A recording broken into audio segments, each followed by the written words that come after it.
Good evening sir. Very good afternoon. आवाज आ रही है आप लोगों को?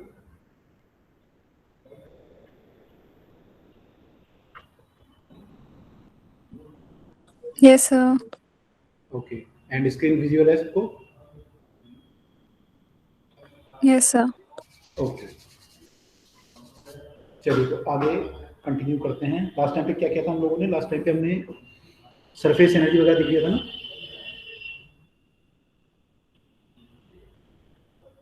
लास्ट टाइम पे सब देख लिया था आपने, सरफेस एनर्जी, वेलोसिटी, फ्लक्स, ये सब देखा था ना।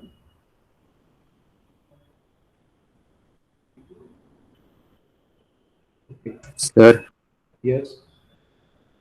सर एक बार फिर से समझा दो, पिछले क्लास का मैं आया नहीं था। अच्छा, अभी देखो क्वेश्चन करेंगे, मैं बताता हूँ, ब्रीफ में बताता हूँ, फिर क्वेश्चन करेंगे तो और क्लियर हो जाएगा, है ना। हमने जो लास्ट टाइम किया था कंप्लीट नहीं किया था हमने, है ना। बताता हूँ मोटा मोटा क्या किया था। लास्ट टू लास्ट क्लास में हम लोग यहाँ तक आ गए थे, आर्किमिडीज प्रिंसिपल तक। और जो लास्ट क्लास हुई थी उसमें हमने फिर आगे देखा था क्या क्या चीज़ें होती हैं। तो जब फ्लूइड हमारा मोशन में आता है तो इक्वेशन ऑफ कॉन्टिन्यूटी एक तो हमने देखी थी। हमारी इक्वेशन ऑफ कॉन्टिन्यूटी होती है rho A one we one equal to rho A two we two, ठीक है। और हमारा रो क्योंकि कांस्टेंट मानते हैं हम लोग, तो A one we one equal to A two we two. This is equation of continuity. तो जब कोई पाइप में लिक्विड फ्लो कर रहा है, पाइप में अगर लिक्विड फ्लो कर रहा है तो उस केस में मान लो एरिया ऑफ क्रॉस सेक्शन आपका चेंज हो रहा है डिफरेंट डिफरेंट पॉइंट्स पे। तो अगर एरिया चेंज होगा मेरा तो वेलोसिटी भी चेंज होगी। And I can write a one we one equal to A two we two. तो वहाँ पे हम लोग ये कंटिन्यूटी इक्वेशन लगाते हैं जहाँ पे मेरी वेलोसिटी कम होती है, सॉरी एरिया कम होता है और वेलोसिटी ज़्यादा होती है, एंड वाइस वर्सा, ठीक है। तो पाइप में हमारा अकॉर्डिंगली वेलोसिटी कम या ज़्यादा होती रहती है एज पर एरिया। और अगर वेलोसिटी कम या ज़्यादा होगी तो हम ऑलरेडी बर्नौलीज थ्योरम देख चुके हैं। बर्नौलीज थ्योरम में हमारी जो है तीन तरह की एनर्जी थी, pressure energy, potential energy, kinetic energy. तो अगर वेलोसिटी बढ़ जाएगी मेरी तो काइनेटिक एनर्जी बढ़ जाएगी ऑब्वियसली, है ना। काइनेटिक एनर्जी बढ़ जाएगी, ठीक है। तो जहाँ पे एरिया कम होगा वेलोसिटी ज़्यादा होगी, काइनेटिक एनर्जी ज़्यादा होगी। और ऐसा भी होता है कई बार कि टोटल एनर्जी हमारी कांस्टेंट होती है ना। जो बर्नौलीज थ्योरम है उसमें टोटल एनर्जी अगर कांस्टेंट है मेरी, तो अगर काइनेटिक एनर्जी बढ़ रही है तो कोई ना कोई एनर्जी घट भी रही होगी, तो कोई एनर्जी मेरी घट सकती है। तो कई बार मान लो पाइप अगर हॉरिजॉन्टल है, अगर पाइप हॉरिजॉन्टल है तो पोटेंशियल एनर्जी तो घट नहीं सकती, उस केस में मेरी प्रेशर एनर्जी घट जाती है ना। उस केस में मेरी प्रेशर एनर्जी घट जाती है। और अगर मान लो पाइप हमारा कुछ वर्टिकल है या कुछ एंगल पे है तो दोनों एनर्जी घट सकती है। तो मैंने इसका एप्लीकेशन है एक तरह का। इक्वेशन ऑफ कॉन्टिन्यूटी जो है वो A one we one equal to A two we two है, ये हमें पता होना चाहिए। And it is for the incompressible liquid. अगर कंप्रेसिबल होगा तो फिर इक्वेशन ये बन जाएगी, उसमें रो और आ जाएगा, ठीक। आगे चलें। अब आगे जो है वॉल्यूम ऑफ रेट फ्लो है। तो वॉल्यूम हमारा जो लिक्विड फ्लो करता है उसका वॉल्यूम हमारा, उसको हम बोलते हैं क्यू, डिस्चार्ज बोलते हैं वैसे तो। वॉल्यूम ऑफ लिक्विड फ्लो यानी पर यूनिट टाइम कितना वॉल्यूम फ्लो कर रहा है, डीवी बाई डी टी कितना है मेरा, rate of volume flow per unit time, मैंने पर मिनट, इसका जो यूनिट आएगा मीटर क्यूब पर सेकंड आएगा। कितना मीटर क्यूब पर सेकंड मेरा वॉल्यूम फ्लो कर रहा है, तो वो मैं ए बी से निकाल सकता हूँ। जो मेरा ए टू बी आएगा वो मेरा वॉल्यूम फ्लो ही होता है, तो मैं ए बी से निकाल सकता हूँ मेरा वॉल्यूम फ्लो कितना होगा। उसके बाद ये बर्नौलीज इक्वेशन, ये ऑलरेडी हम देख चुके थे। तीन तरह की आपकी एनर्जी होती है यहाँ पे। प्रेशर एनर्जी, अगर पर यूनिट वॉल्यूम में निकालूं तो pressure energy, kinetic energy per unit volume, potential energy per unit volume, तीनों का सम जो आएगा P plus half rho b square plus rho जी एच, ये कांस्टेंट होगा, ये कांस्टेंट होगा आपका। तो this is the sum of the all three energy which is constant. अगर मैं इसको पूरी इक्वेशन को रो जी से डिवाइड कर दूं, रो मतलब density of the liquid into G से, तो एक कांस्टेंट होगा रो इनटू जी, उससे अगर मैं डिवाइड कर दूं तो इक्वेशन ये बन जाती है। इसमें हम इनको हेड बोलते हैं क्योंकि इनकी यूनिट सबकी मीटर में आती है, तो इनको हम हेड बोलते हैं। प्रेशर हेड, वेलोसिटी हेड या काइनेटिक हेड, और एक थर्ड जो हमारा है पोटेंशियल हेड। फिर हमने उसका एप्लीकेशन देखा था, बर्नौलीज थ्योरम का यूज करके हम वेंचुरीमीटर में अप्लाई कर सकते हैं। A one we one equal to A two we two लगा के वेलोसिटी में रिलेशन बना सकते हैं, तो वहाँ से हम वेंचुरीमीटर सॉल्व कर सकते हैं। सेकेंड एप्लीकेशन इसकी थी वेलोसिटी ऑफ इफ्लक्स। अगर कोई लिक्विड भरा हो किसी कंटेनर में और आप एच डेप्थ पे, स्मॉल एच डेप्थ पे कोई होल बनाएं, तो वेलोसिटी जो उससे बाहर पानी निकलता है उसकी जो वेलोसिटी होती है उसे वेलोसिटी ऑफ इफ्लक्स बोलते हैं। वो आपका आता था √2gh। एच क्या है यहाँ पे? Height from the top. वो हमारा वेलोसिटी आता है। It is also known as Torricelli's theorem. ठीक है। और इसकी अगर मैं रेंज निकालना चाहूँ तो रेंज में जेट बाहर आ रहा है उसकी अगर रेंज निकालना चाहूँ तो ये प्रोजेक्टाइल मोशन की तरह हो गया, एक तरह से हॉरिजॉन्टल प्रोजेक्टाइल मोशन।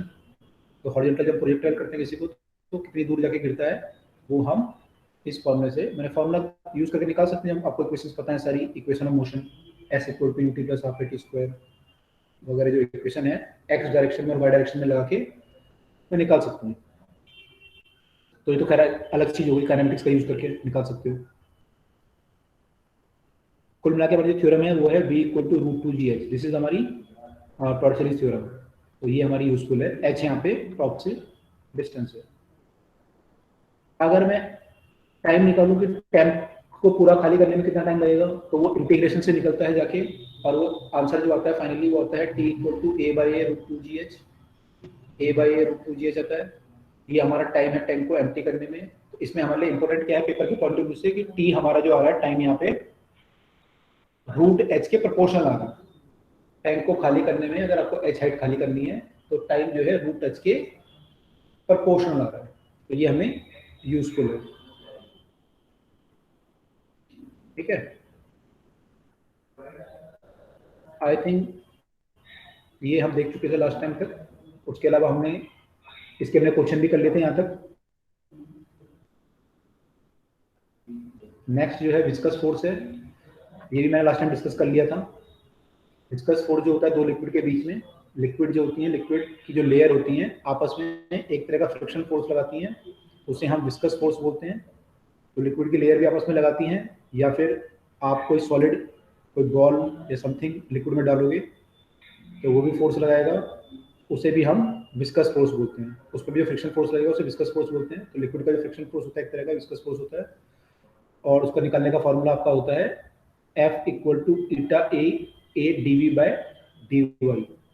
ठीक है। यहाँ पे ए क्या है, ईटा क्या है, यहाँ पे ईटा तो कोफिशिएंट ऑफ विस्कोसिटी है, वो तो कांस्टेंट होगा। वो तो लिक्विड पे डिपेंड करेगा कौन सा लिक्विड आपका, पानी है या मरकरी है या हनी है, क्या है। ईटा उस पर उसका कांस्टेंट है करेगा। ए क्या है यहाँ पे, ए यहाँ पे जो है लिक्विड की एक जो लेयर है उसकी एरिया है। लिक्विड जो फ्लो कर रहा है वो डिफरेंट लेयर में फ्लो कर रहा है, तो ए यहाँ पे हमारा एरिया है। लिक्विड कैसे लेयर होंगी एक के ऊपर एक, तो हम उस लेयर का एरिया ले लेंगे। तो यहाँ पे एरिया है, इनकी वेलोसिटी डिफरेंट होगी, है ना। अगर आप वेलोसिटी देखो तो डिफरेंट होगी। इसकी वेलोसिटी मान लो v + dv है और इसकी वेलोसिटी v है, और इन दोनों के बीच का डिस्टेंस dy है। तो dy डिस्टेंस चलने पे मेरी वेलोसिटी v + dv हो गई, यानी कितने का फर्क आया, dv का फर्क आया। तो मैं अगर dv/dy लिखूं, this is rate of change of velocity with distance. Rate of change of velocity with distance, this is known as velocity gradient. जैसे आपने पोटेंशियल ग्रेडियंट पढ़ा होगा 12th क्लास में, थर्मल ग्रेडियंट पढ़ा होगा 11th में थर्मोडायनेमिक्स में, वैसे ही ये है वेलोसिटी ग्रेडियंट dv/dy। तो ये दो लेयर के बीच की वेलोसिटी का डिफरेंस है और उनके बीच की दूरी है। तो जो विस्कस फोर्स आता है वो इस पर भी डिपेंड करता है। आपका जो फॉर्मूला बन रहा था यहाँ पे eta/a dv/dx या dv/dy बन रहा था। This is the formula for the viscous force between the two layers. ठीक, ये हमने लास्ट टाइम देख लिया था। उसके बाद एक और हमने फार्मूला देखा था which is known as Poiseuille's equation. Poiseuille's equation जो होती है, पॉइजरीज इक्वेशन जो होती है वो कब यूज करते हैं हम लोग।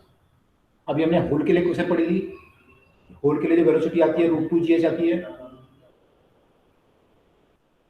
पानी बाहर निकलता है। अगर यहाँ पे हम होल ना करें और हम यहाँ पे ट्यूब लगा दें, एक बड़ी ट्यूब, तो इससे जो पानी फ्लो करेगा, जो डिस्चार्ज होगा, जो Q होगा dv/dt, वो किस पे डिपेंड करेगा। तो वो डिपेंड करता है आपका एक तो कि इसका एरिया कितना है, ये एरिया कितना चौड़ी है ट्यूब, इसकी लेंथ कितनी है, उस पर डिपेंड कर सकता है। और इसके बीच में प्रेशर डिफरेंस कितना है, जो इसके दो एंड हैं उसमें प्रेशर डिफरेंस कितना है। तो जो इक्वेशन आप प्रेशर डिफरेंस जितना ज़्यादा होगा उतना ज़्यादा लिक्विड फ्लो करेगा, ऑब्वियसली एरिया ज़्यादा होगा उतना लिक्विड फ्लो करेगा। तो आपका जो यहाँ पे फॉर्मूला आता है वो आता है दिस वन। लिक्विड जो फ्लो कर रहा है, क्यू जो आपका आ रहा है वो क्या आ रहा है, क्यू मेरा आ रहा है π/8 pressure difference by length r की पावर 4/ईटा। ठीक है, तो चौथी जो फैक्टर है इस पे वो ईटा है, यानी कौन सा लिक्विड है उसके कोफिशिएंट ऑफ विस्कोसिटी कितना है। तो अगर आप एक कंटेनर में पानी भरोगे, एक कंटेनर में कोई मरकरी वगैरह भरोगे, तो मरकरी का ईटा ज़्यादा होगा तो कम फ्लो करेगा। तो इस पे भी डिपेंड करेगा। आर जितना ज़्यादा होगा उतना चौड़ा ट्यूब होगी, पी जितना ज़्यादा होगा प्रेशर डिफरेंस उतना ज़्यादा फ्लो करेगा, एल जितना ज़्यादा होगा उतना कम फ्लो करेगा।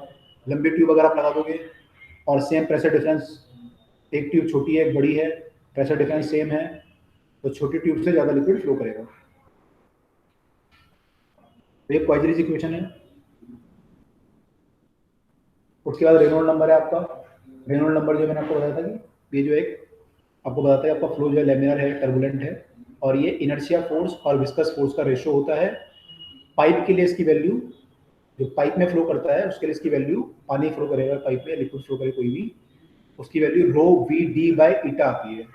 रेनॉल्ड नंबर की value rho v d by eta. Rho is the density of the liquid, v is the velocity, d is the diameter of the pipe, eta is the viscosity. तो ये हमारी ये pipe के लिए है। अगर कहीं और फ्लो कर रहा हो तो वो हमारे सिलेबस में है नहीं, लेकिन रेनॉल्ड नंबर उसके लिए डिफरेंट होता है। हमारे लिए पाइप है केवल, पाइप में Reynold number is rho v d by eta. इसकी डेफिनेशन क्या है, Reynold number is inertia force by viscous force. तो डेफिनेशन तो सेम रहेगी हर जगह, फॉर्मूला चेंज होता जाएगा बस। अच्छा, हमारे केस में पाइप का जो फ्लो है लेमिनार फ्लो होगा। अगर रेनॉल्ड नंबर हमारा कम हो 2000 से तो लेमिनार फ्लो होगा, और अगर 4000 से ज़्यादा हो तो टर्बुलेंट फ्लो होगा। और अगर इसके बीच में हो 2000 से 4000 के बीच में तो flow will be unstable transitional. Transition मतलब कभी वो लेमिनार बन जाएगा, कभी वो टर्बुलेंट बन जाएगा, तो एक अनस्टेबल फ्लो होगा अगर हमारा रेनॉल्ड नंबर 2000 से 4000 के बीच में है फॉर द पाइप फ्लो। तो ये हम देख चुके थे लास्ट टाइम। स्टॉक लॉ था, उसके बाद स्टॉक लॉ भी देख चुके थे लास्ट टाइम हम लोग। कोई अगर आप बॉडी, स्फेरिकल बॉडी लिक्विड में डालो तो उस पर जो फोर्स लगता है उस पर विस्कस फोर्स लगेगा, फ्रिक्शन फोर्स टाइप का force.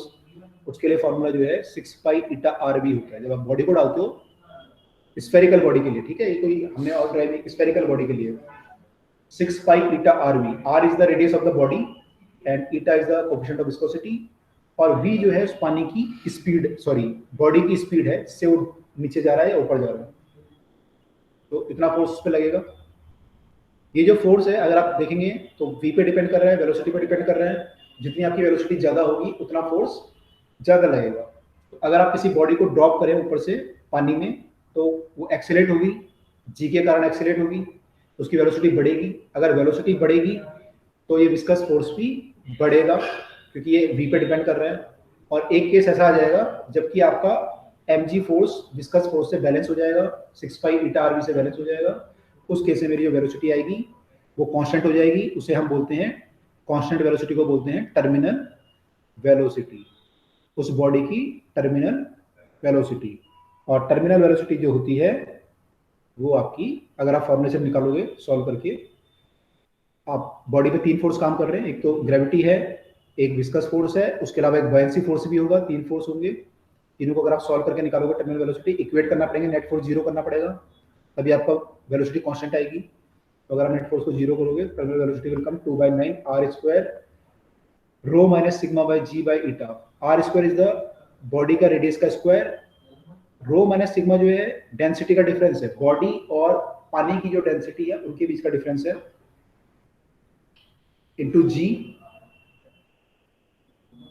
Acceleration due to gravity eta upon eta. ठीक है, तो ये डिपेंड करेगा, r पे डिपेंड करेगा, डेंसिटी डिफरेंस पे डिपेंड करेगा।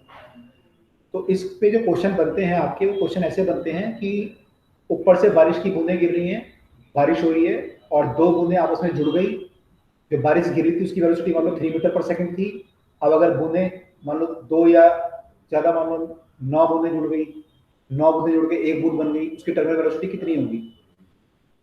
तो क्या करोगे उस केस में? अगर 9 बूंदें जुड़ गई तो क्या करोगे? रेडियस निकालोगे, नया कंजर्वेशन ऑफ वॉल्यूम लगाओगे, उससे नया रेडियस निकालोगे और आप देख रहे हो यहाँ पे जो टर्मिनल वेलोसिटी आ रही है वो रेडियस के आर स्क्वायर पे डिपेंड कर रही है। तो आप देख लो कि मेरा आर कितने टाइम्स हुआ, उससे मेरा टर्मिनल वेलोसिटी कितने टाइम्स होना चाहिए, तो ये उस पर डिपेंड करता है। ठीक है, ऐसे क्वेश्चन काफ़ी बन सकते हैं, बनते हैं कॉम्पिटिशन में। This was about the terminal velocity. I think हमने इसके क्वेश्चन भी लास्ट टाइम कर लिए थे, टर्मिनल वेलोसिटी के 1-2 क्वेश्चन राइट करे थे। कोई है लास्ट क्लास में स्टूडेंट जो रहा हो, ने करे हो, क्वेश्चन में किए थे?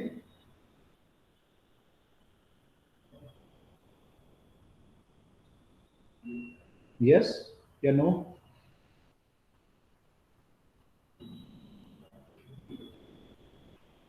No idea. I think terminal velocity हम लोग कर चुके थे। सरफेस टेंशन हमने नेक्स्ट देखा था। आप लोगों को आवाज आ रही है? Yes sir. ओके, तो इसमें जो क्वेश्चन बनेंगे ना वो ऐसे ही बनेंगे आपके आर स्क्वायर वगैरह के, अभी देखेंगे कुछ क्वेश्चन। उसके बाद हमने सरफेस टेंशन देखा था। सरफेस टेंशन जो है बॉडी की एक प्रॉपर्टी है जिसके कारण बॉडी की जो सरफेस है वो एक स्ट्रेच मेम्ब्रेन की तरह बिहेव करती है। रबर बैंड जैसे रबर की एक वो होती है मेम्ब्रेन, वैसे बिहेव करती है, और ये अपने आप को कॉन्ट्रैक्ट करने की कोशिश करती है। इसमें खिंचाव होता है जो कि इसे कॉन्ट्रैक्ट करने की कोशिश करता है, तो उस प्रॉपर्टी को हम इसकी बोलते हैं सरफेस टेंशन। तो ये अपना एरिया जो है मिनिमाइज करने की कोशिश करती है। अब क्योंकि ये खिंचाव इस लेयर में है तो ये लेयर अपने ऊपर, ये अपने चारों तरफ जो है एक फोर्स लगाती है अंदर की तरफ को, उस फोर्स को हम बोलते हैं सरफेस टेंशन फोर्स। उस फोर्स को हम बोलते हैं सरफेस टेंशन फोर्स। तो अगर हम सरफेस टेंशन फोर्स निकालना चाहें तो लेंथ पे डिपेंड करता है कि आपकी जो लेंथ है, पैरामीटर है, मान लो आपने वेसल में अगर लिक्विड भरा है उसका पैरामीटर कितना है। अगर आपने यहाँ पे लिक्विड भरा है इस हाइट तक, मान लो ऐसे भरा हुआ है, तो यहाँ पे पैरामीटर आपका कितना है, क्योंकि ये फोर्स ऐसे लगेगा सरफेस टेंशन का। अगर आप वेसल पे फोर्स देखो तो वेसल की दीवार पे चारों तरफ कोई फोर्स ऐसे लगाएगा, तो डिपेंड करेगा आपका कि लेंथ कितना है, 2πr कितना है। तो ये फोर्स जो आएगा वो सरफेस टेंशन हमारा एक होता है इनटू लेंथ, इतना हमारा सरफेस टेंशन का फोर्स आएगा। सरफेस टेंशन जो होता है एक्चुअली ये लिक्विड की प्रॉपर्टी है, यानी तो कांस्टेंट है आपका, ये डिपेंड करता है ऑन द लिक्विड, और उस पर टेम्परेचर पे भी डिपेंड कर सकता है। लिक्विड का टेम्परेचर कितना है, टेम्परेचर वेरी कर सकता है, ये इम्प्योरिटी में वेरी कर सकता है। अगर इम्प्योरिटी आप ऐड कर दोगे लिक्विड में तो वेरी कर सकता है। ठीक है, तो surface tension is the property of the liquid. अब जितना आप एल रखोगे उतना आपका सरफेस टेंशन फोर्स ज्यादा एक्ट करेगा, उतना सरफेस टेंशन फोर्स ज्यादा एक्ट करेगा। तो इसमें क्वेश्चन ऐसा कुछ आ जाता है कि भाई आपने कोई, मान लो ये स्टील मेम्ब्रेन, एक स्टील का फ्रेम है पूरा जो मैं डबल लाइन से दिखा रहा हूँ,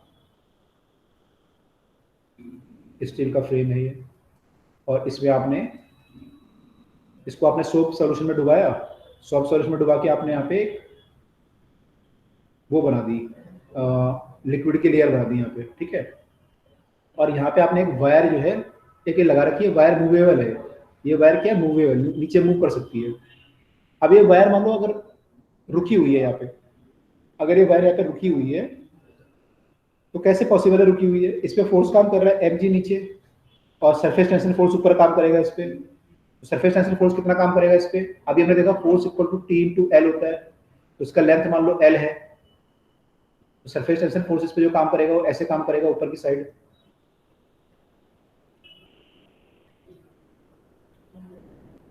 उस पर जो फोर्स लगेगा वो T इंटू एल लगेगा, लेकिन आपकी जो मेम्ब्रेन है वो अपने सरफेस पे फोर्स लगाती है, और ये जो मेम्ब्रेन है इसके दो सरफेस हैं, एक इस साइड को है, एक पीछे की साइड भी होगा एक सरफेस, तो दोनों तरफ से फोर्स लग रहा होगा।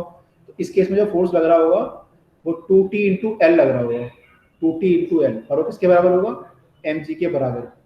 तो यहाँ पे कभी कभी हमें मास पूछ लेता है, इसका मास कितना होगा, जो वायर है उसका मास कितना होगा, या फिर वायर पे कितना फोर्स लग रहा होगा, तो वायर पे फोर्स 2T इंटू एल लग रहा होगा। ऐसे क्वेश्चन हम लोग इसमें देखते हैं।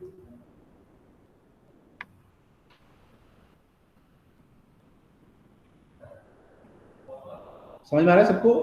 मैं फास्ट तो मूव नहीं कर रहा, फास्ट या स्लो तो नहीं है, is it okay? Yes, sir. Okay, लेकिन एज्यूम कर रहा हूँ कि आप लोगों को थोड़ा बहुत बेसिक आइडिया तो है ही, तो मैं थोड़ा सा जल्दी जल्दी कोशिश करना कर लूँगा, ठीक है। सरफेस टेंशन के बाद एक और चीज़ आती है, वो आती है सरफेस एनर्जी। अब इसके क्वेश्चन भी देखेंगे, सरफेस टेंशन के साथ क्वेश्चन नहीं किया था लास्ट टाइम, तो कर लेंगे अभी। सरफेस एनर्जी आती है। सरफेस एनर्जी क्या होती है, आपकी जो मेम्ब्रेन है वो स्ट्रेच मेम्ब्रेन की तरह बिहेव कर रही है, तो उसमें कुछ एनर्जी स्टोर होगी, है ना, एक तरह की पोटेंशियल एनर्जी स्टोर होगी, उसको आप बोलते हैं उसकी सरफेस एनर्जी। सरफेस एनर्जी जो हमारी होती है वो जो है होती है सरफेस टेंशन इनटू एरिया के बराबर। Surface tension into area, T into area, ठीक है। मतलब सरफेस एनर्जी जो होती है वो टी इनटू एरिया के बराबर होती है, ठीक है। तो अगर मान लो मेरा केवल वेसल होता, उसमें पानी भरा होता ऐसे, तो मैं बोलता मेरी सरफेस एनर्जी जो है T into pi are square है, ठीक है, क्योंकि एनर्जी जो है केवल सरफेस पे होगी, यहाँ पे T into pi are square होगी। अभी जो मैंने क्वेश्चन किया था फ्रेम वाला, इसमें अगर मैं सरफेस एनर्जी लिखूंगा तो मैं कितने लिखूंगा, मान लो इसकी लेंथ एल है, ये ब्रेथ बी है, तो एरिया एल इंटू बी हो जाएगा, तो two T into L into B करूंगा, है ना। लेकिन यहाँ पे दो सरफेस एरिया हो जाएंगे, एक फ्रंट की साइड और एक बैक की साइड, दोनों की एनर्जी लेनी पड़ेगी, तो इंटू टू करना पड़ेगा। यहाँ पे सरफेस एनर्जी मेरी ये आएगी। अगर मेरी लिक्विड की ड्रॉप है, सॉलिड ड्रॉप, तो सरफेस एनर्जी आ जाएगी T into four pi are square. लेकिन मान लो ये ड्रॉप नहीं है, ये बबल है, ये लिक्विड का बबल है, अंदर से एयर है इसमें, तो एनर्जी कितनी आएगी, T into pi are square, sorry four pi are square into two, क्योंकि इसमें दो एरिया हो जाएंगे, एक एरिया बाहर की साइड, एक एरिया अंदर की साइड। दो एरिया है सोप के जो कि हवा के कांटेक्ट में है, एयर के कांटेक्ट में है, तो T into four pi are square two, ठीक, ये मेरी सरफेस एनर्जी थी। तो सरफेस एनर्जी मेरी जो होती है सरफेस टेंशन इंटू एरिया होती है, जो भी एरिया होगा उससे मैं, ठीक है।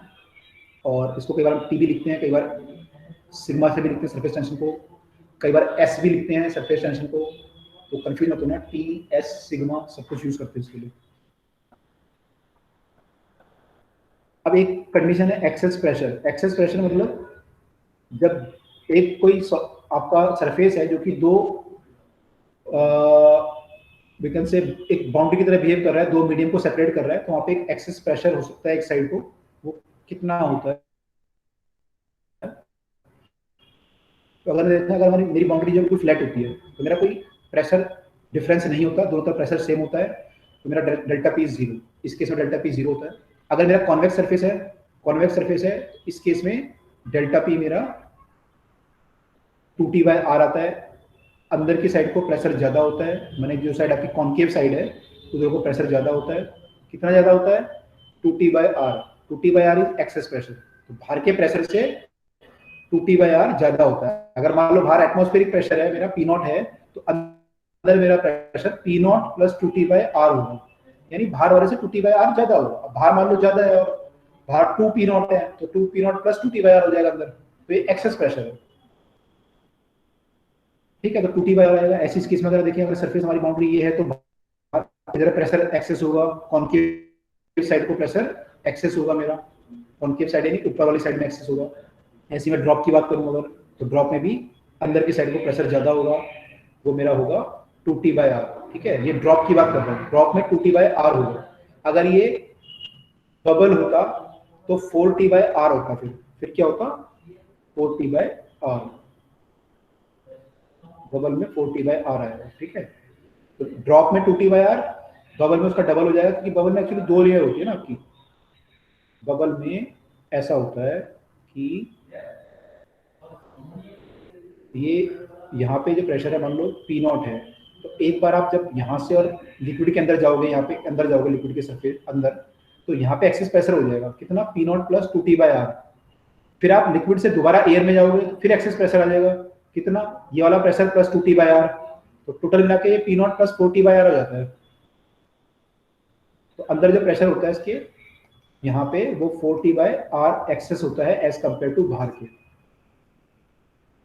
तो ये कब केस है, बबल का। ड्रॉप का केस होगा तो ड्रॉप में केवल आप एक बार अंदर आओगे, ये पी नॉट है, एक बार आप अंदर आए इसके, तो आपका मीडियम सेम आ गया, मीडियम आपका लिक्विड आ गया, तो यहाँ pressure P naught plus two T by r, right.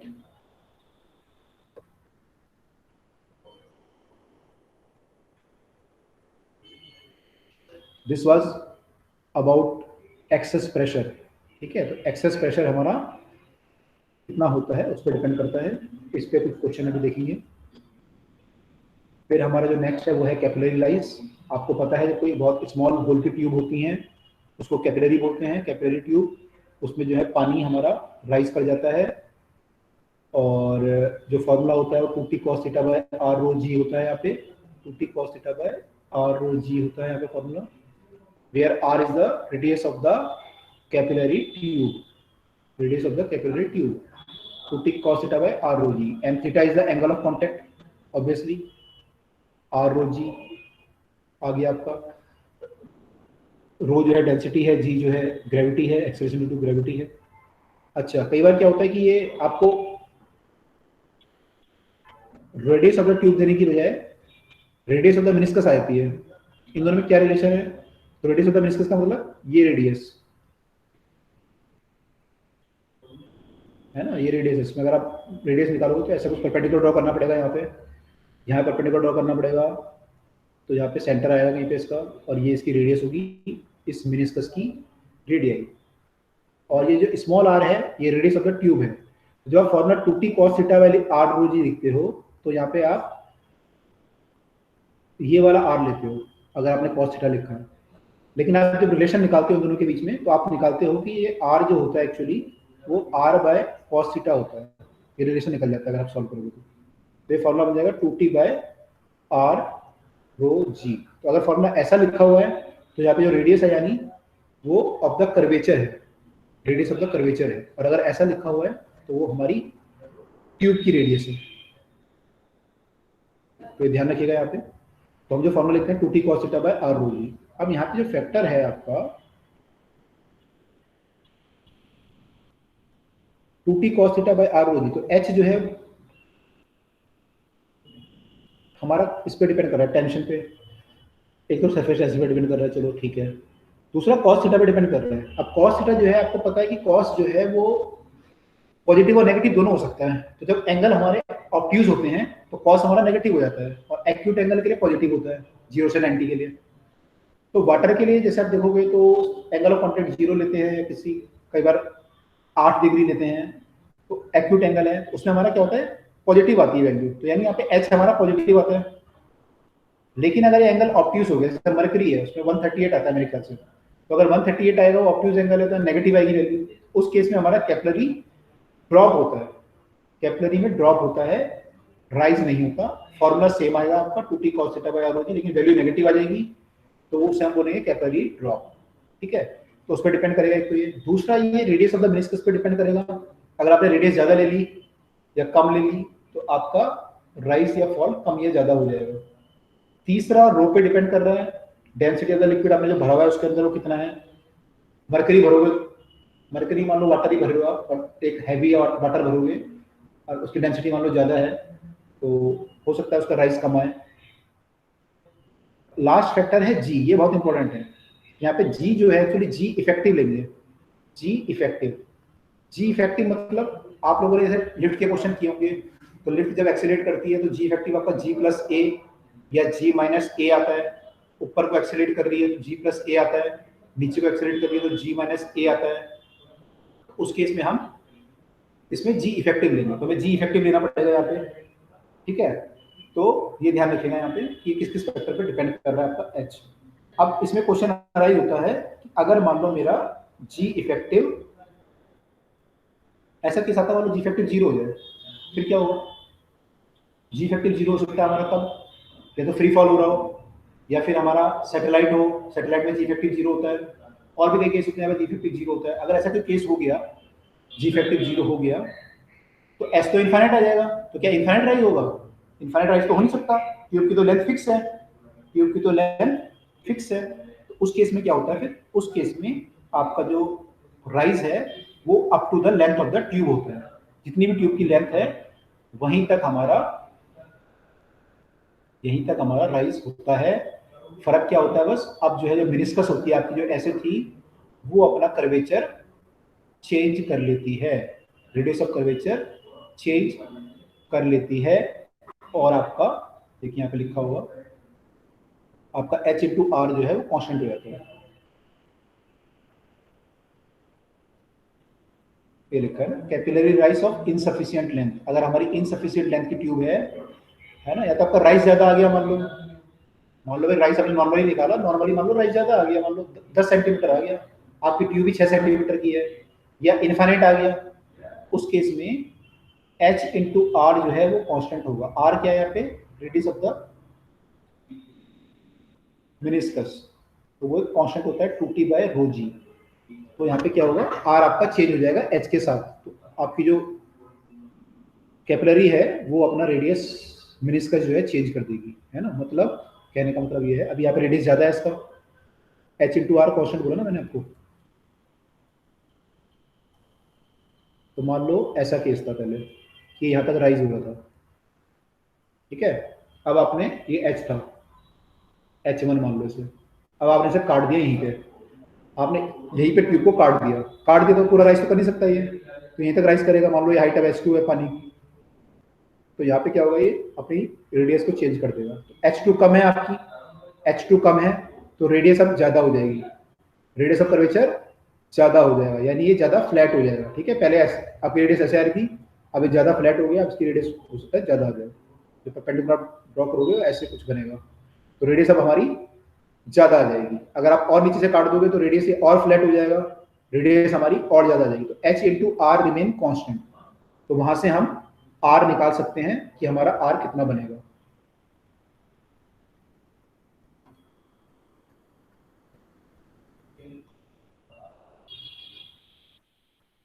तो h इंटू आर की वैल्यू अगर आप यहाँ निकालोगे तो कितना आएगी, वो हमारी यही आ जाएगी, 2t बाय रो जी आ जाएगी, है ना। अगर आप वैल्यू निकालोगे तो ये हमारा कॉन्स्टेंट होगा। उसके बाद ये जो फॉर्मूले हैं इसके हम अभी क्वेश्चन करेंगे तो क्लियर हो जाएगा आपको।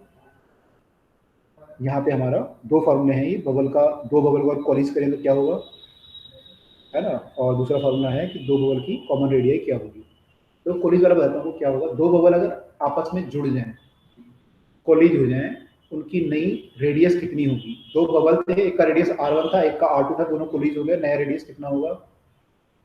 तो अब इसमें क्या करते हो आप लोग, गलतियां करते हो, आप बोलते हो कि ये r1 है, ये r2 है, दोनों कॉलिज होंगे, कंजर्वेशन ऑफ वॉल्यूम लगा लो और रेडियस निकाल लो, आप ये बोलते हो। लेकिन कंजर्वेशन ऑफ वॉल्यूम तो तब लगेगा अगर हमारा प्रेशर कांस्टेंट होगा। यहाँ पे प्रेशर तो कांस्टेंट है नहीं, क्यों नहीं है कांस्टेंट, क्योंकि इसका जो प्रेशर था, इसका प्रेशर गैस का वो कितना था, वो था P0 plus 4T bye R, यही तो होगा एक्सेस प्रेशर।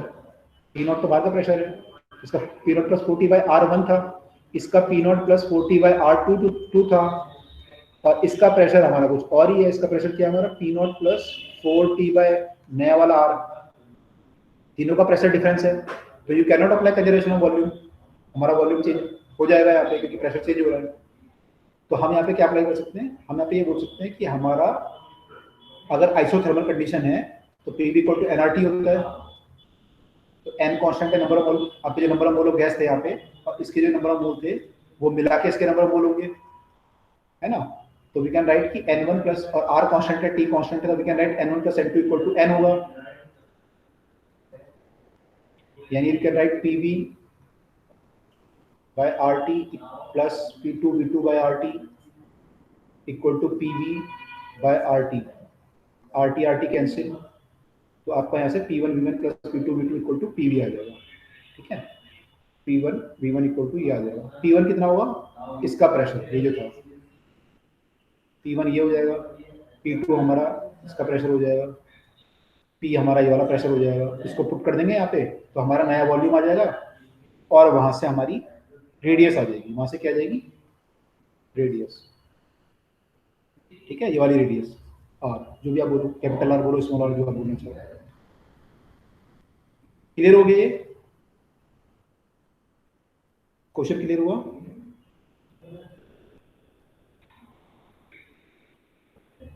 Yes, sir.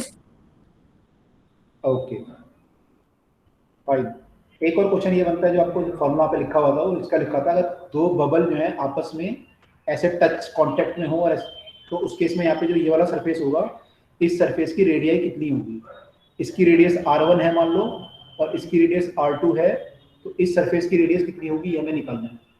तो मैं क्या करता हूँ इस केस में, मैं ये बोलूंगा भाई कि इसके अंदर जो प्रेशर होगा वो P नॉट प्लस 40/R1 होगा, इसके अंदर जो प्रेशर होगा वो P नॉट प्लस 40/R2 होगा। ये प्रेशर मैंने कैसे निकाला, मैं बाहर से अंदर अंदर आया, एक बार यहाँ पे अंदर एक बार यहाँ पे अंदर, तो ये आया, ऐसे यहाँ पे किया।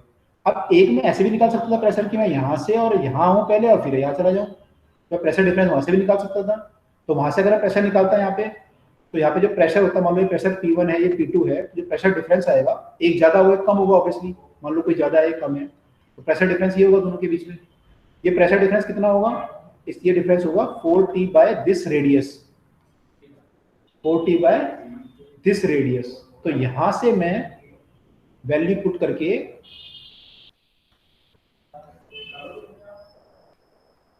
सॉरी यहाँ माइनस आया था, यहाँ पे मैं इसकी वैल्यू पुट कर दूंगा, तो वहां से मेरा रेडियस आ जाएगा कि 1/R1 minus 1/R2 equal to 1/R।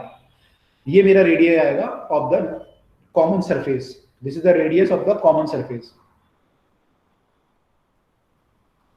तो ये फॉर्मूला वहां पे हमने यूज करा था जब हमने, कहाँ गया फॉर्मूला, ये रहा, ठीक है। तो इसको सॉल्व कर लिया हमने, एलसीएम ले लिया, तो वहां से आपका ऐसा बन जाएगा ये, राइट। तो ये क्लियर हुआ सबको, फ्लूइड की थ्योरी यहाँ पे खत्म हो रही है, क्लियर हुआ है सबको, क्वेश्चन Yes, करने sir. कुछ, ओके कुछ क्वेश्चन देख लेते हैं,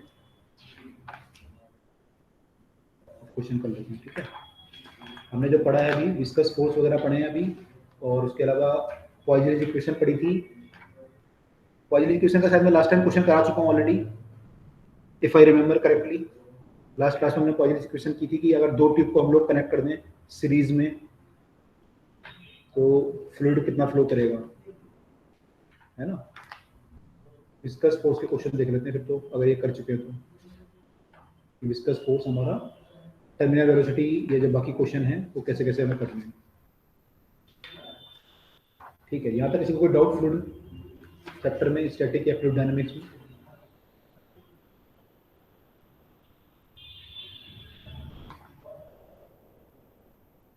नो डाउट, ओके।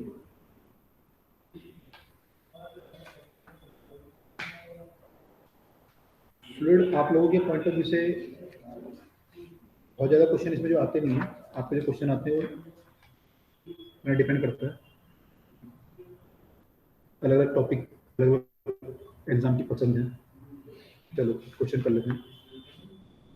ऐसे जो आपके जो क्वेश्चन यूजुअली आते हैं सरफेस एनर्जी वगैरह के आते हैं, जेई वालों के जो है आ सकते हैं, बाकी मेडिकल वालों के कम आते हैं इसमें, सरफेस एनर्जी वगैरह के ज़्यादा आते हैं। तो कुछ क्वेश्चन कर लेते हैं, थोड़ा सा और हमारा कंसेप्ट क्लियर हो जाएगा, एंड देन फर्दर मूव करते हैं।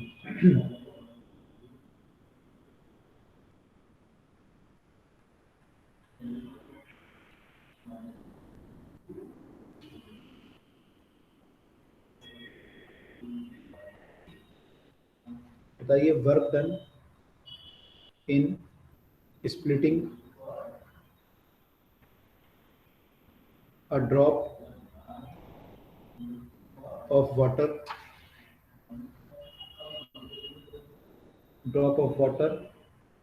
surface tension इसका है 72 joule per metre square, split the drop of water of radius 1 mm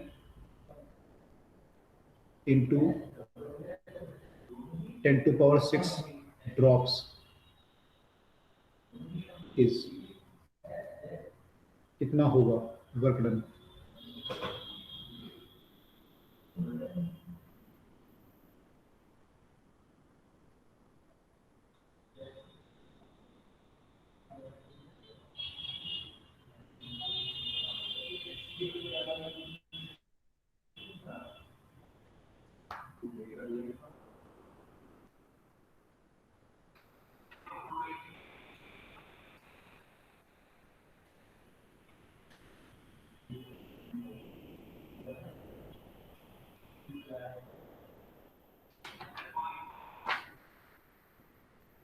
करिए,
निकला आंसर किसी का?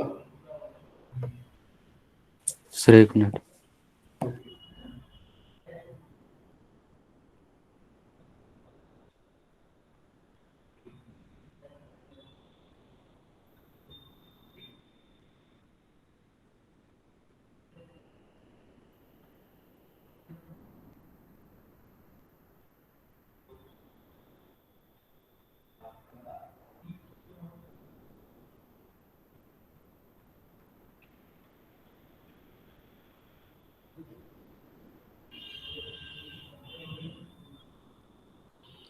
Sir, 89.52 joules.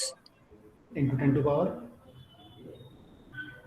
nothing, 10 to power something नहीं आना, 89 तो सही लग रहा है लेकिन 10 to power समथिंग भी आना चाहिए।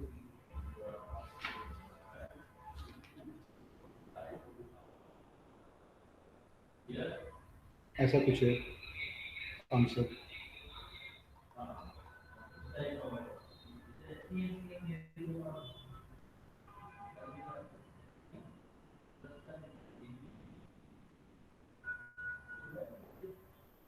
एक मैंने गलती की है, सरफेस टेंशन जो यहाँ पे दिया हुआ है 72 into 10 to power -3 है, 72 into 10 to power -3 है। अब देखिए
सर 8.95 आ रहा है। Yes, this is the answer. 8.95 10 to power minus 5.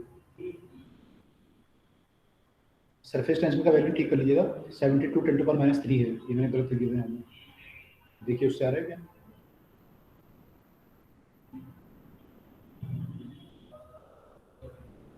Okay sir, आ गया। आ गया? ओके। यहाँ पे क्या हमारा ये ड्रॉप है, तो ड्रॉप में 4 पाई आर स्क्वायर सही लिया हमने। ठीक है, इससे निकालेंगे सब लोग। 10 to power 6 ड्रॉप है यहाँ पे, तो इनकी एनर्जी ये होगी हमारी 4 pi are square into surface energy, और यहाँ पे हो जाएगा 4 pi are square into S. इन दोनों का डिफरेंस निकालना है हमें, तो उससे हमारा आंसर आ जाएगा। कर लेंगे सब लोग, किसी को डाउट इसमें? कैलकुलेशन थोड़ा सा होगी, आई होप आप you will get the answer, right? Yes, sir. आ गया. Okay, good. इसमें क्वेश्चन को अगर और टफ करेगा तो ये बोल सकता है कि what is the rise in temperature of the drop, delta theta कितना होगा। तो कैसे करोगे डेल्टा थीटा अगर पूछेगा तो?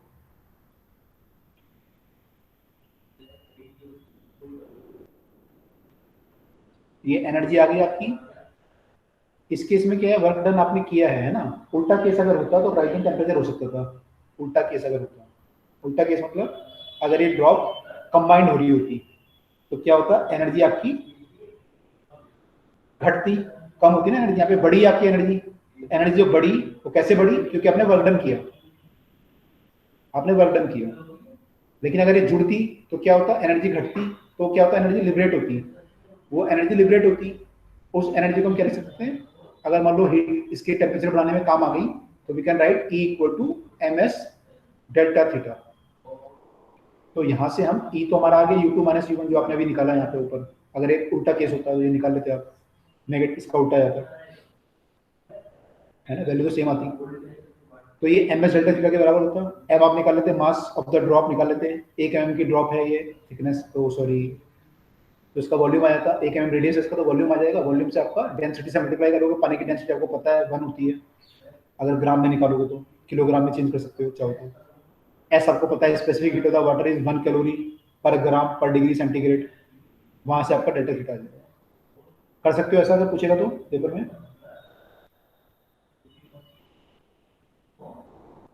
क्लियर हो रहा है concept? Yes, sir. Okay okay. तो इसमें ध्यान रखना कि जब दो केस यहाँ पे स्प्लिट होगी तो आपको वर्क करना पड़ेगा, कंबाइंड होगी तो एनर्जी लिबरेट हो सकती है। उस केस को हम ये यहाँ पे डिस्कस कर लेते हैं। चलिए एक और क्वेश्चन कर लेते हैं।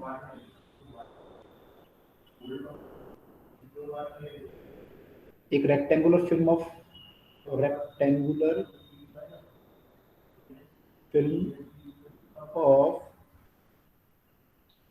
फोर बाय, मैं पूरा नहीं लिख रहा, of area 4 by this centimetre is extended to 5 centimetre by 4 centimetre if work done is 3 into 10 to the power minus 4 joule, then what is the value of your surface tension। ये हमें value बतानी है, surface tension की value कितनी होगी। इसको फटाफट से निकाल लो, इजी है कैलकुलेशन।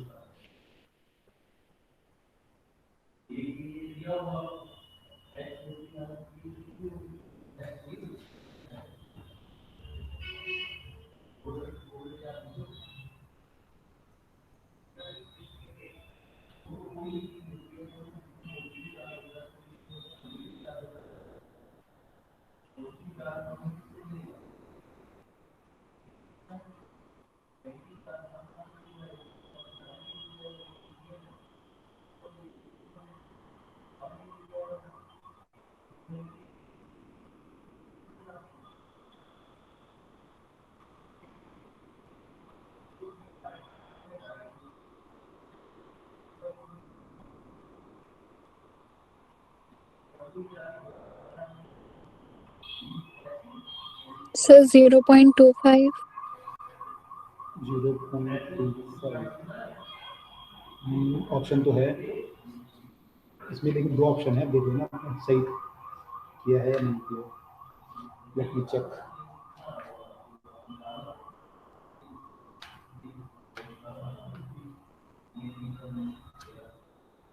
गलत किया आपने, एक चीज आपने मिस कर दी। आपने एरिया दो लिया है, सिंगल एरिया लिया है? सर सिंगल ही लिया है. डबल लेना पड़ेगा ना। यस फिल्म लिया सर. था ना, बस यही यस तो। सर. क्या आंसर आएगा?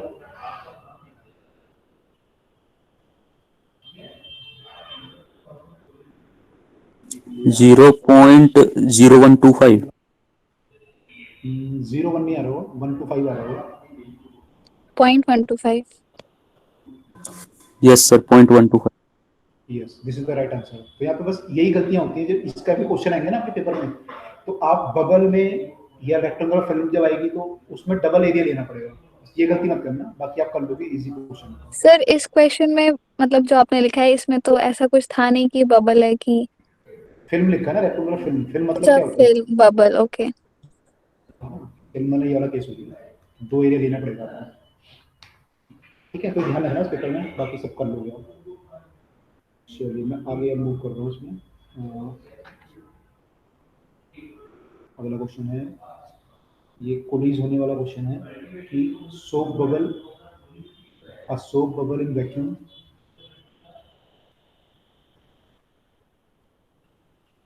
ऊपर वाला सबने निकाल लिया था, बाकी लोगों को डाउट तो नहीं किसी को?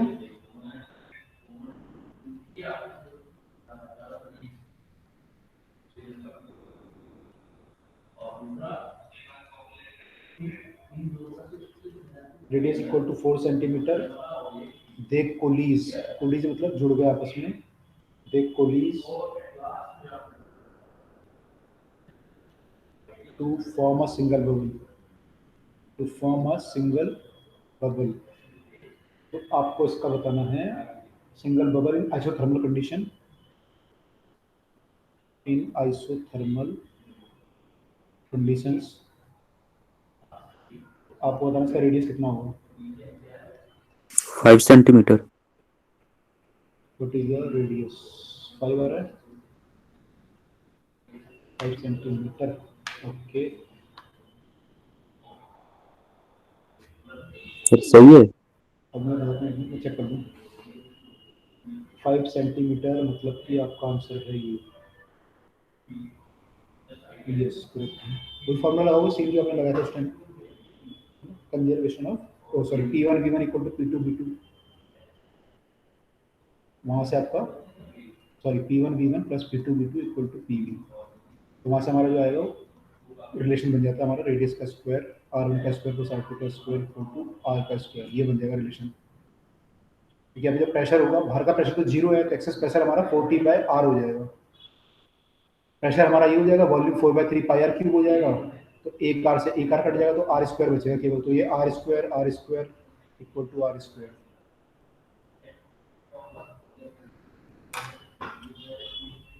ठीक है, कर लेंगे।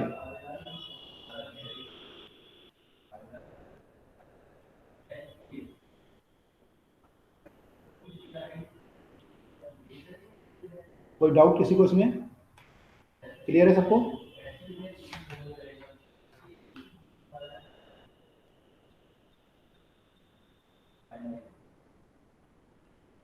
Yes sir. ओके, बाकी तुम्हें दे रहे आंसर, बाकी लोगों को नीट नहीं चाहिए क्या? बाकी लोगों को नहीं करना नीट, रैंक तो सबको चाहिए।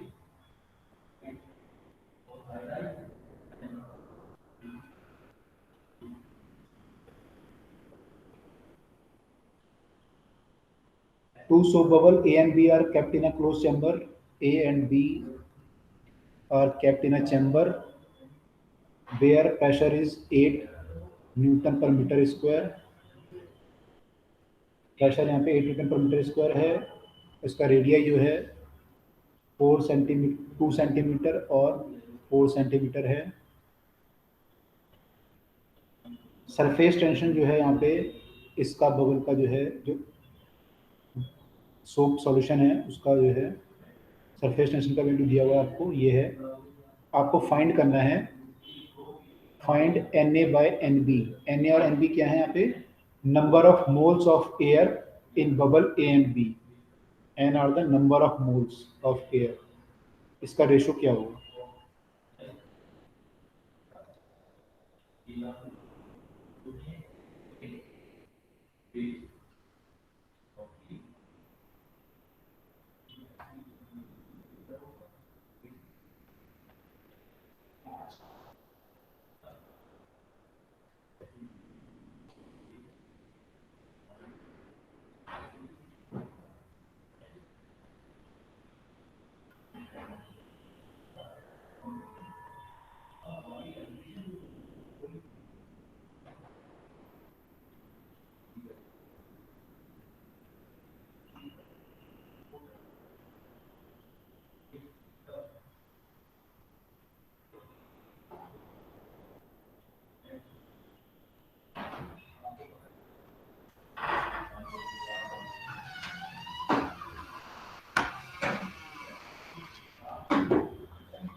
So 1:6. Na by Nb is 1:6। पूछा क्या यहाँ पे? Na by Nb। अच्छा, ठीक है, करेक्ट।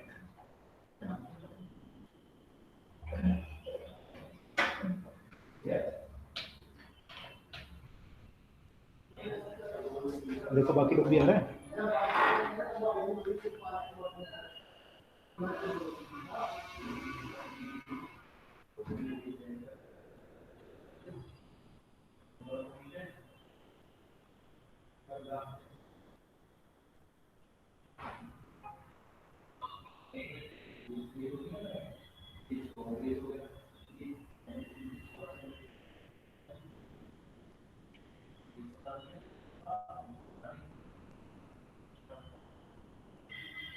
सर एक बार ये बता दीजिए। नंबर ऑफ मोल का रेशो चाहिए ना, मतलब पी इक्वल टू एनआरटी लगा लो। अब रेशो जब निकालोगे तो ऐसे आ जाएगा ये। ठीक है, दोनों केस में आर सेम होगा, टी सेम होगी, चैम्बर सेम है। तो n का जो रेशो आएगा वो P1 V1 के इसके रेशो में आ जाएगा, ठीक है। तो NA by NB अगर आपको निकालना है तो you have to write PA VA into PB VB।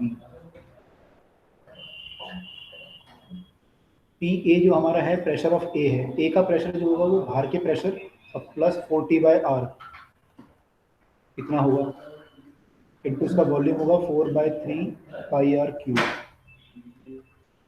Upon में इसका हो जाएगा 8 + 40/RB इंटू 4/3 πr³ इसको सॉल्व करना पड़ेगा हमें। आपको टी पता है और रेडियस पता है, हमें उससे सॉल्व कर लेंगे।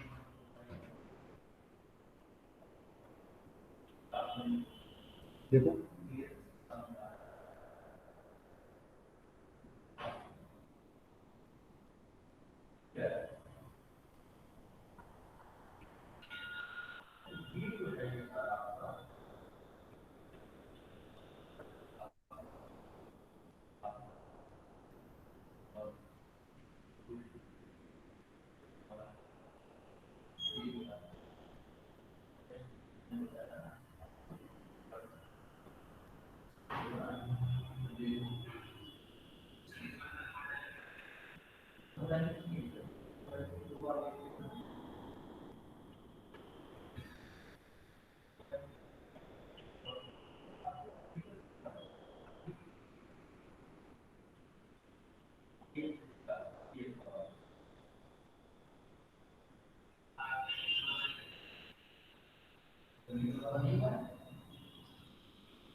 निकल लेंगे RA/RB का रेशो तो होगा 8/3।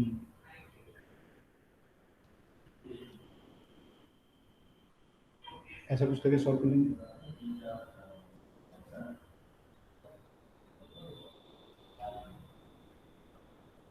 ठीक है, कर लोगे? Yes sir. Yes sir. Yes sir. Okay, तो आई होप बबल वाला को समझ गया क्वेश्चन कैसे करने हैं। अब दो क्वेश्चन हम कर लेते हैं कैपिलरी ट्यूब के फटाफट से।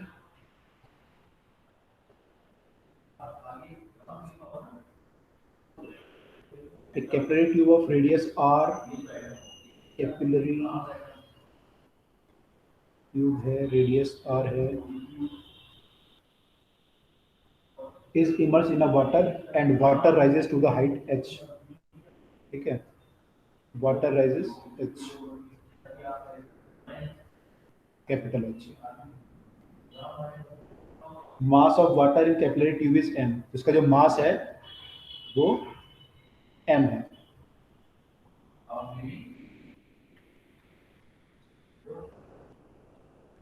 If radius of the tube is doubled, if radius of tube is doubled, तो अब जो मास राइज करेगा वो कितना होगा, mass rise is equal to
sir answer हमें m के टर्म्स में देना है ना? यस, m के टर्म में m। सर m ही आ रहा है। ओके, बाकी लोगों को क्या रहा है?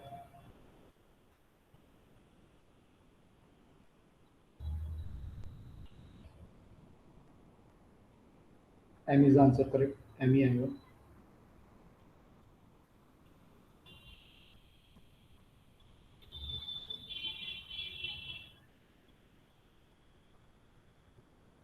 बाकी लोगों का आया?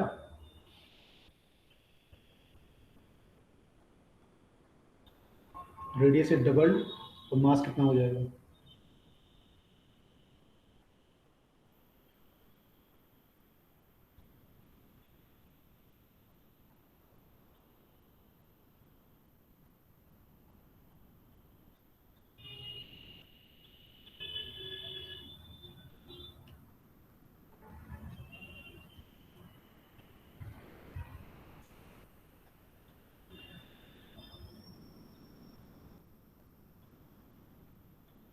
यहाँ से क्या हुआ आपने ना?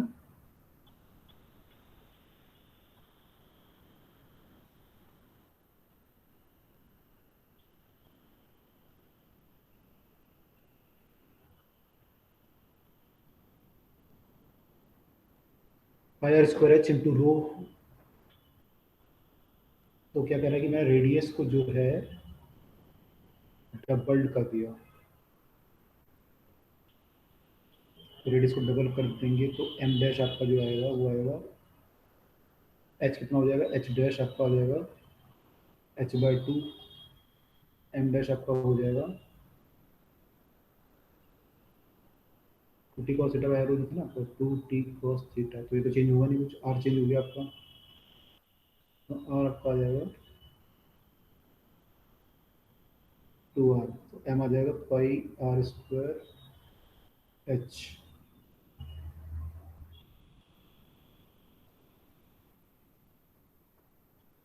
गड़बड़ कर लेंगे हम। Water rise mass and is radius of the tube is doubled, then mass rise will be how much? Mass rise आपका होगा वॉल्यूम इंटू डेंसिटी। वॉल्यूम आपका है pi are square H into density. Okay, R आपने double कर दिया तो ये चीज़ तो 4 टाइम्स हो गई। एच आपका हो रहा था 2t cos theta by R rho ji. H आपका हो जाएगा h/2 अगर आर को डबल किया।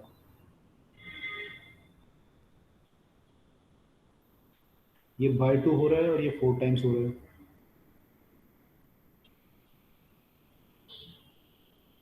कुछ गड़बड़ हो रहा है। आपका एम कैसे है, क्या गलती कर रहे हैं हम लोग यहाँ पे?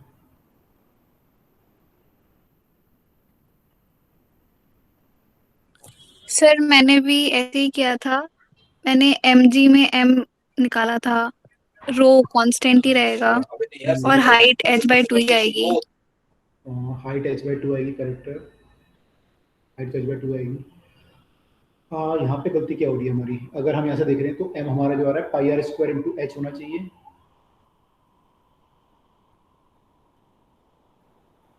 और h हमारा जो होगा, r तो हमारा डबल हो जाएगा, h हमारा हाफ हो जाएगा। तो गलती कहाँ पे हो रही है? तो ये हमारा 2m आना चाहिए ऐसे अगर देखें तो। क्या आंसर आएगा फिर? 2m आएगा या m आएगा? चेक करना पड़ेगा मुझे दोबारा।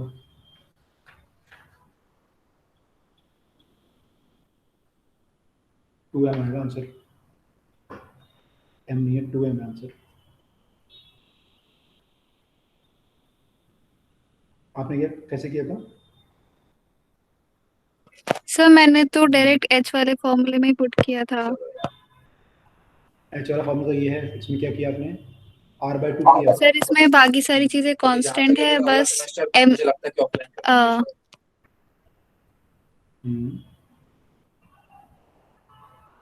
m कहाँ से लाओगे लेकिन? सर मैंने गलती कर दी थी, हाँ m तो होगा ही नहीं। m नहीं होगा ना, ठीक है, तो यहाँ से हमारा आ जाएगा। ये क्लियर है, ये तो यहाँ से कर लोगे।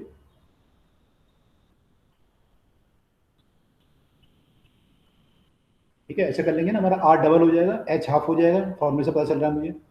तो कुल मिला के r डबल होगा तो 4 टाइम्स हो जाएगा और ये 1/2 टाइम्स हो जाएगा, तो कुल मिला के ये 2m हो जाएगा, m डैश आपका। ठीक है, यस सर।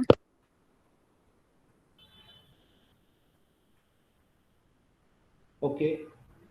एक क्वेश्चन और कर लें फटाफट से, तो टाइम हो गया, एक क्वेश्चन और कर लेते हैं फटाफट से।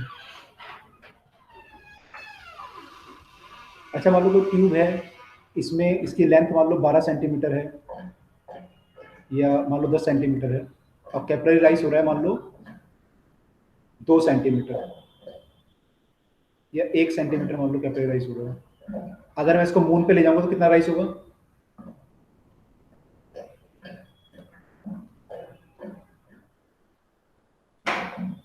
अर्थ पे मान लो ये h 1 सेंटीमीटर हो रहा है, मून पे कितना होगा ये?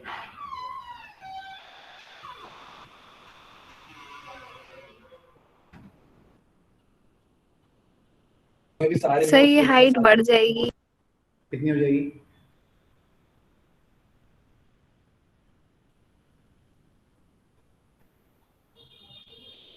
वैल्यू कितनी आएगी? कैपिलरी राइज की वैल्यू कितनी आएगी? यहाँ पे अगर 1 आ रही है अर्थ पे, वहाँ पे कितनी आएगी?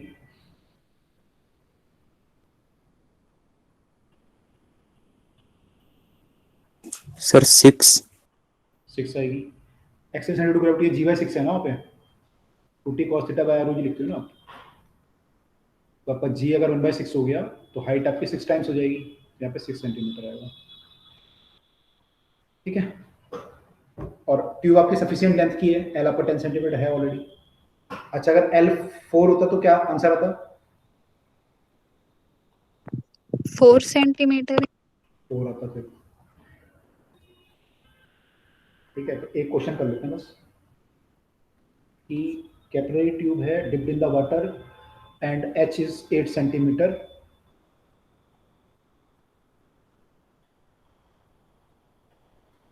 h is 8 centimeter, tube is broken at 6 centimeter height. Find the rise, rise तो बता दोगे आप सीधा, एंड दूसरी पूछे एंगल ऑफ कॉन्टैक्ट। राइज तो आप सीधा बता दोगे, एंगल ऑफ कॉन्टैक्ट बता दो कितना आएगा।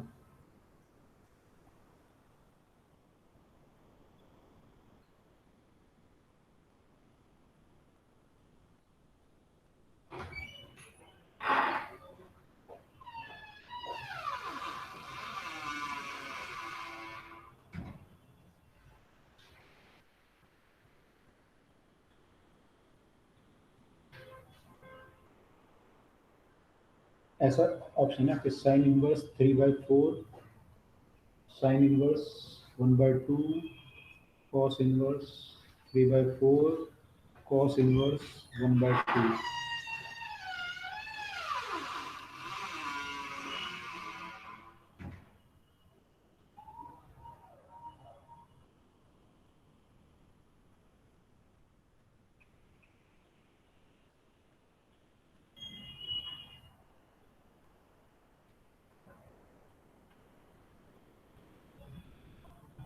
राइज तो 6 है, राइज तो क्लियर है, एंगल ऑफ कॉन्टैक्ट कितना होगा?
कैसे कर रहे हो आप लोग?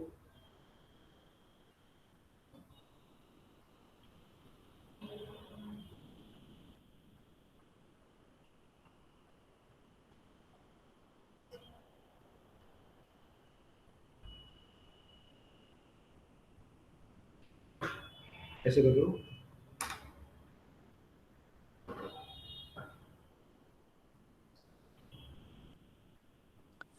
सर इस क्वेश्चन में कैपिलरी ट्यूब की हाइट 8 सेंटीमीटर दे रखी है या फिर ये फर्स्ट केस है?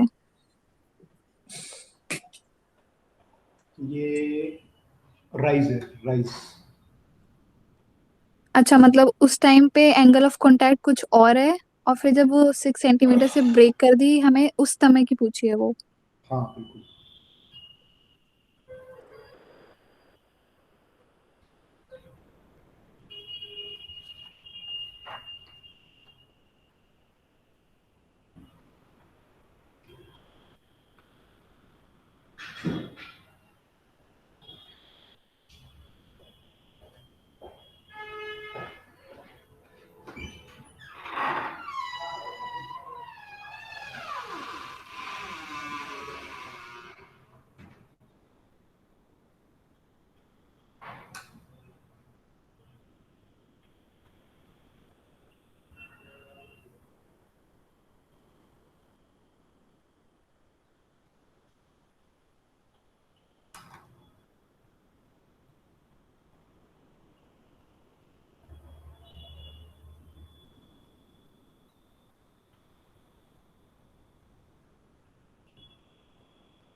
आंसर थर्ड वाला ऑप्शन है क्या? Cos inverse 3/4। Yes sir. Correct. कैसे निकाला? सर लेकिन इसमें मुझे ये नहीं समझ आया कि हम फर्स्ट केस का एंगल ऑफ कांटेक्ट कैसे निकालेंगे। आपने कैसे निकाला? सर ये मेरा जो आंसर है ये तो रेशियो आया है दोनों का। फर्स्ट पॉइंट का जो एंगल ऑफ कांटेक्ट होता है वाटर का कितना होता है यूजुअली? वाटर का एंगल ऑफ कांटेक्ट कितना लेते हैं? 0 लेते हैं ना। वाटर के केस में जो एंगल ऑफ कांटेक्ट होता है वो 0 डिग्री होता है। Yes sir. तो वहां से आ जाएगा cos 0 हो जाएगा ना, cos 0 1 होता है हमारा। ठीक है। तो इस केस में ओके क्या? सर। ओके, इस केस में क्या होगा कि ये चीज कांस्टेंट है, ये कांस्टेंट रहेगी। कैपिलरी की रेडियस चेंज नहीं हो सकती, डेंसिटी चेंज नहीं हो सकती वाटर की, जी चेंज नहीं होता। तो यानी हम बोल सकते हैं h by cos is constant, है ना, ऐसे यूज कर सकते हैं।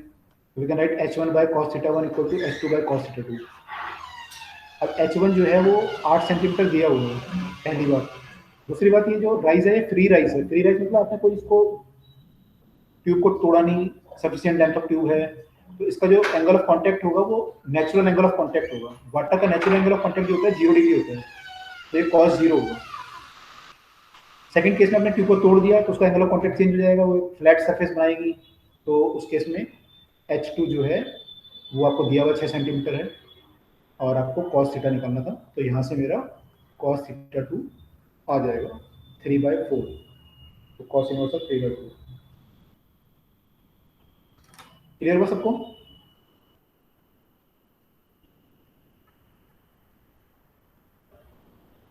सर एक बार दोबारा बता दीजिए, cos 0 क्यों लिया, मतलब cos theta 1 is equal to 0 क्यों लिया? क्योंकि वाटर का एंगल ऑफ कांटेक्ट 0 डिग्री होता है ना। जब वाटर नेचुरली राइज करता है तो ये ऐसा बनाता है कॉनकेव आपका सरफेस ऐसा, तो एंगल ऑफ कांटेक्ट जो ये वाला होता है ना, टेंजेंट ड्रॉ करते हैं ना यहाँ पे, एंगल ऑफ कांटेक्ट ये होता है हमारा। तो ये वाटर के केस में ये ऐसा सरफेस बन जाता है बिल्कुल फ्लैट, तो एंगल ऑफ कांटेक्ट वाटर के केस में हम 0 डिग्री लेते हैं अगर ये नेचुरली राइज कर रहे हैं, तो एंगल ऑफ कांटेक्ट 0 डिग्री लेते हैं। ठीक है, अगर आप इसे तोड़ दोगे तो फिर नेचुरली में थोड़ा कुछ सरफेस कैसा हो जाएगा, फ्लैट हो जाएगा, फिर तो ये इसका नेचुरल एंगल ऑफ कांटेक्ट नहीं आएगा जो होना चाहिए एक्चुअली, वो हमें निकालना था यहाँ पे एक्चुअली, तो वो हम निकालेंगे। लेकिन नेचुरली इसका जो होता है वो 0 डिग्री लेते हैं एंगल ऑफ कांटेक्ट वाटर का, प्योर वाटर का। ठीक है, ओके सर। ये समझ में आ गया फॉर्मूला ने ऐसे क्यों बनाया, ये समझ में आया? Yes sir. ओके, तो ठीक है, ये कैपिलरी क्वेश्चन थे, तो आप लोग अब फ्लूइड मैकेनिक्स की प्रैक्टिस कर सकते हैं, जो भी आपके क्वेश्चन हैं बाकी कर लो।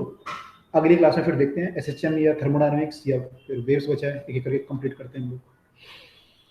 चलिए, तो क्लास यहाँ पे आज की स्टॉप करते हैं, नेक्स्ट क्लास में फिर मिलते हैं। ठीक है, चलिए, थैंक यू एवरीवन।